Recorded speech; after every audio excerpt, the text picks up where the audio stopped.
one at a time. Are you still doing the first day of school? Up to you. Does anyone have any other? Let's do a party.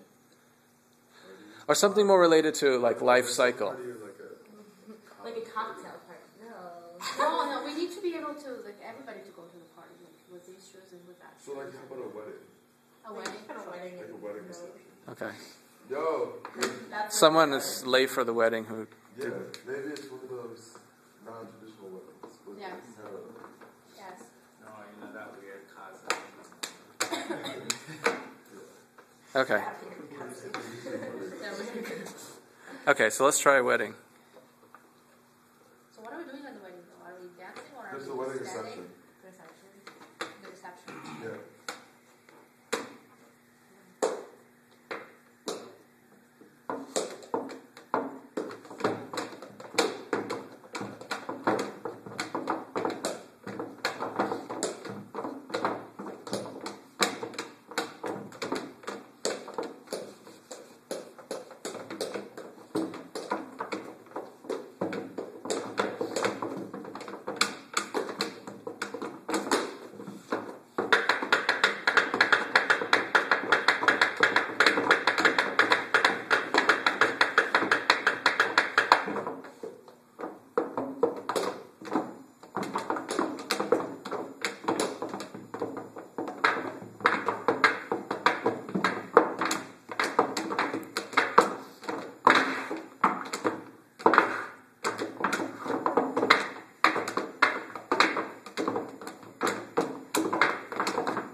Okay, he's the guy who stayed at the end.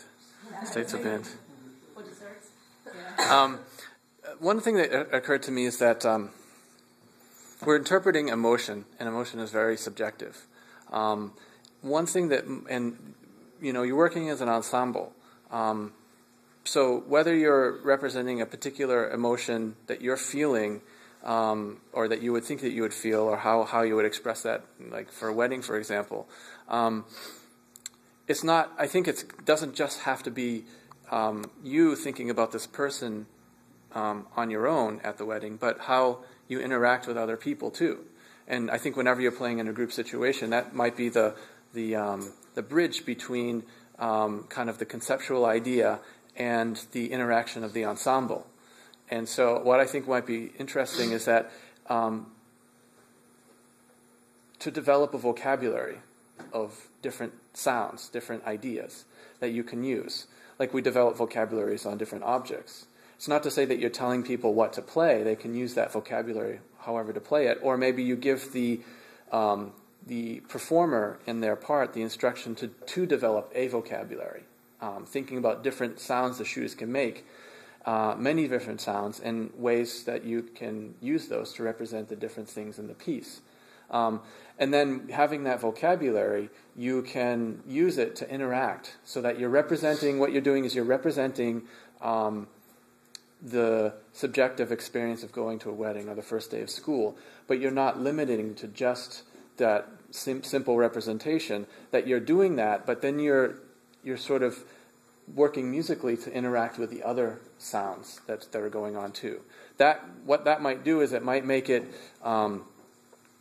have more variety in the sounds. If you're going to write a 7 or 8 minute piece, that could add to the contrasts of the different things that you're trying to represent, and it also could add to the interaction with the ensemble. So these aren't things that you should do. These are things that you can think about doing, and I'll post this all online so you can listen to it afterwards. So that's another dynamic as well. So when you're working on a piece, the idea is to really kind of allow it to blossom and expand the more you work through stuff. So some of those suggestions might be helpful. Yeah. It was kind of similar thing. It'd be kind of interesting to have like relationships between, or like specific relationships between different shoes within a larger whole. So like say we're at a wedding, like have two pairs of shoes dancing together. Yeah. Or like I ran away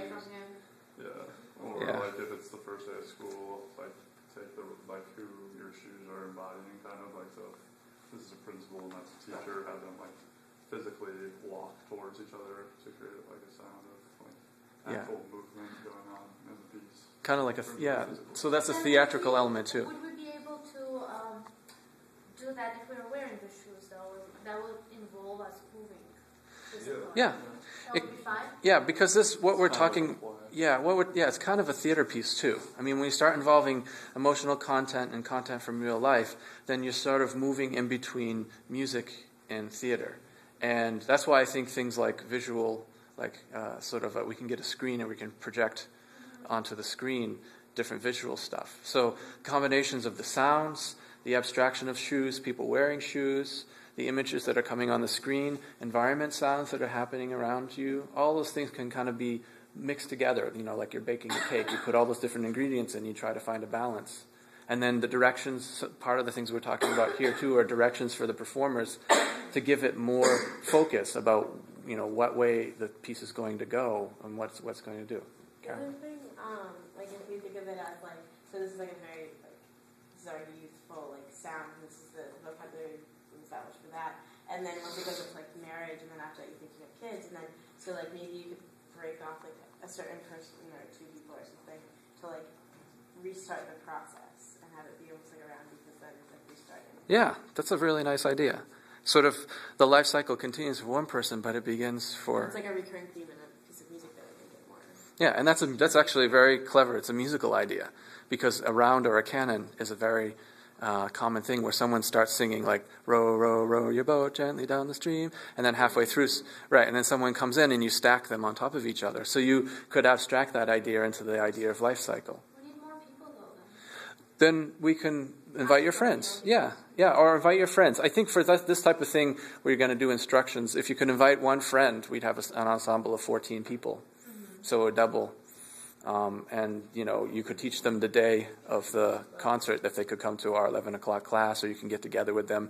You could also pair the person who does know with the person who doesn't know and direct them while you're doing it. That's another possibility, There's too. like a larger sound, even if you have the same sort of thing going on. Yeah. Like, it would be like double, but it would be just like... Because everyone's had similar human experiences. Right. So they all can draw on that. Yeah.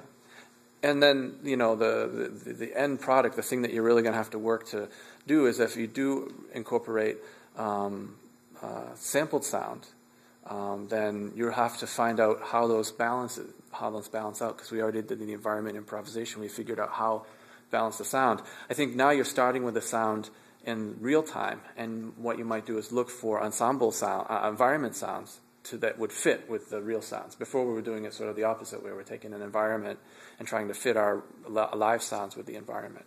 So that's good. So that should be some good